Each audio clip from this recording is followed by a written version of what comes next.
Hello, स्वागत आहे तुमचं नायराज कलेक्शन या युट्यूब चॅनलवरती। बघा, सुंदर अशी ही प्युअर ब्रासोचा पीस आहे। प्रीमियम फॅब्रिक आहे, जबरदस्त असं फॅब्रिक। ऑफर प्राइस मध्ये तुम्हाला ही साडी मी तुम्हाला आज ऑफर प्राइस मध्ये देणार आहे। नवरात्री निमित्त खास ऑफर आहे तुमच्यासाठी।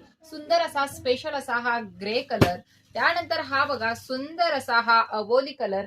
कलर चार्ट बघा किती सुंदर, साडीला सुंदर अशी जबरदस्त अशी शाईन, स्टोन वर्क मध्ये बॉर्डर, हे प्रिंट बघा आणि लाईट चार्ट आहे, त्यामुळे अफलातून कलर दिलेत। वाव, काय कॉम्बिनेशन दिले। ऑनियन पिंक कलर कसला भारी दिसणार आहे बघा, सुंदर असा हा ऑनियन पिंक। वाव, कसला भारी दिसतोय बघा, पिस्ता कलर। आणि हा जाणार आहे तुमचा सर्वांचा आवडता बेबी पिंक कलर। या साडीची प्राइस तुम्हाला प्युअर ब्रासोचा पीस आहे 700 रुपये। ऑल इंडिया फ्री शिपिंग मध्ये तुम्हाला ही साडी भेटणार आहे। बघा, खूप सुंदर फॅब्रिक आहे, साडीला जबरदस्त शाईन आहे। प्युअरचा हा पीस आहे। डिस्क्रिप्शन मध्ये बुकिंग नंबर देते, साडीचा स्क्रीनशॉट घेऊन बुकिंग करायचंय। थँक्यू।